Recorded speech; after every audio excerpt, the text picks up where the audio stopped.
प्रदेश का टूरिज्म से रिश्ता किसी से छुपा हुआ नहीं है। वैसे भी देश भर में इस सेक्टर में अपार संभावनाएं हैं जो अपने इस्तेमाल होने का इंतजार कर रही हैं। सहयोगी निरंजन ने टूरिज्म सेक्टर से जुड़े लोगों से बात की और जाना कि वो क्या देखना चाहते हैं वित्त मंत्री के पिटारे में से अपने लिए। केंद्र सरकार की ओर से बजट पेश किया जाना है। पर्यटन के अलावा होटल इंडस्ट्री को इससे क्या उम्मीदें हैं और किस तरीके से वो सोचते हैं। साहब, क्या उम्मीदें हैं होटल इंडस्ट्री को और पर्यटन की जो क्षेत्र हैं उनको क्या उम्मीदें हैं बजट से?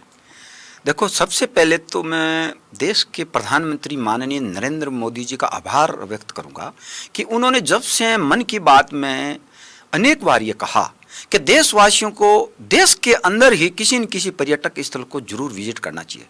उसके बाद में हमारे पहले 142 करोड़ पर्यटक एक स्थान से दूसरे स्थान पर जाया करते थे और माननीय प्रधानमंत्री जी की प्रेरणा से देश के अंदर में पर्यटक स्थलों पर जाने वाले लोगों की संख्या 160 करोड़ के करीब पहुंची, यानी लगातार बढ़ोतरी हुई।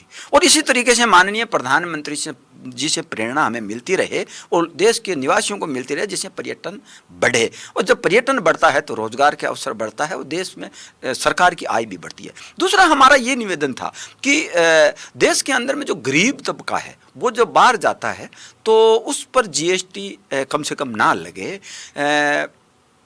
1000 तक का जो कमरा है वो जब किराया है तो उस पर जीएसटी फ्री होना चाहिए। ये पहले हुआ करता था, लेकिन पिछले बजट में इस प्रावधान को निकाल दिया गया और अभी 1000 रुपये के कमरे तक भी जीएसटी लगती है। तो 1000 रुपये तक का कमरा जो है एक नीचे तबका का और एक बजट क्लास आदमी ही जाकर के छोटी होटलों में रुकता है तो वो फ्री होना चाहिए। और एक हमारा ये निवेदन था कि 20 लाख तक की जो सेल है एक साल में, वहाँ जीएसटी फ्री है तो उसको कम से कम 30 लाख तक बढ़ाया जाए।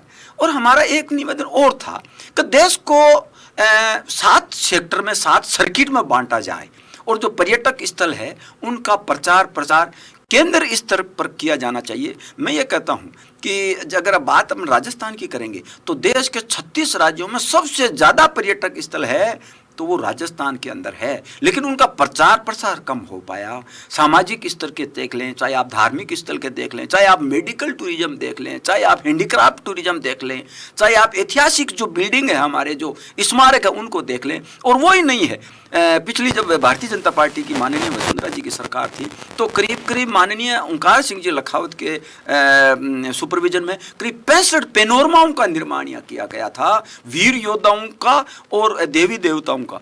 तो उनका अगर प्रचार प्रसार किया जाए तो पूरे देश भर के लोग उन पेनोरमाओं को विजिट करने आएंगे। और वो देश भर ही नहीं है, पूरे विश्व भर में जो लोग रहते हैं, जब उनको पता चलता है कि उनके जो पूर्वज थे उनके पेनोरमा राजस्थान में बनाए गए हैं तो वो सरकार को भी एक श्रेय मिलता है और वो भी अपने जब पेनोरमाओं को अब आते हैं तो उनको अच्छा फील होता है। तो हम ये कहते हैं कि इस आने वाले बजट में निश्चित रूप से सरकार इन सभी विषयों को देखेगी और एक गरीब का और एक अच्छा बजट आएगा जिससे पर्यटक भी बढ़ेंगे। और निश्चित रूप से जब पर्यटक बढ़ते हैं तो एक पर्यटक जब आता है हमारे यहाँ पर किसी होटल में रुकता है तो वो हम कहते हैं कम से कम 15 से 20 लोगों को रोजगार मिलता है अनेक अलग अलग सेक्टर को।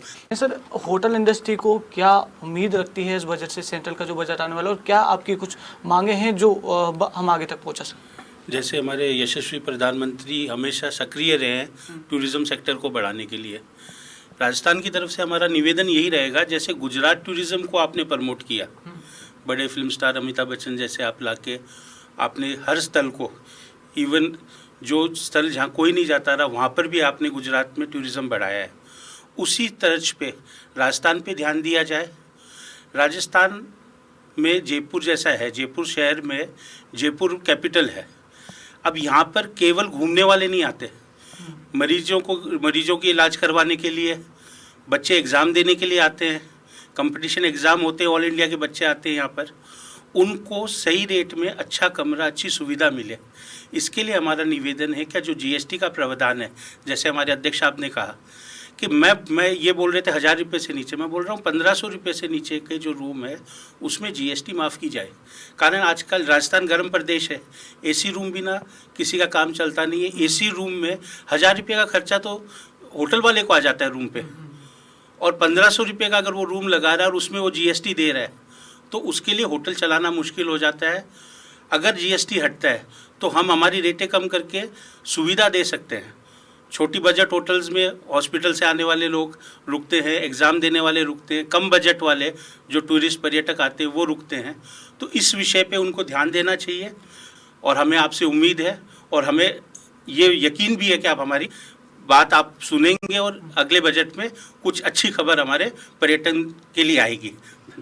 तो ये थे होटल फेडरेशन के अध्यक्ष हमारे साथ, जिनका कहना है कि 1000 से 1500 रुपए की कीमत के जो कमरे हैं उन पर तो कम से कम जीएसटी जो है उसको ख़त्म किया जाए। उसके अलावा गुजरात के मॉडल की तर्ज पर राजस्थान के पर्यटन स्थल जो हैं उनको भी प्रमोट करने का सरकार जो है वो काम करे। किसी भी तरीके का कोई प्रोजेक्ट जो है वो निकाला जाए ताकि राजस्थान के टूरिज्म को जो है वो प्रमोट किया जा सके। कैमरा पर्सन मोहन गुजर के साथ निरंजन चौधरी, समाचार प्लस, जयपुर।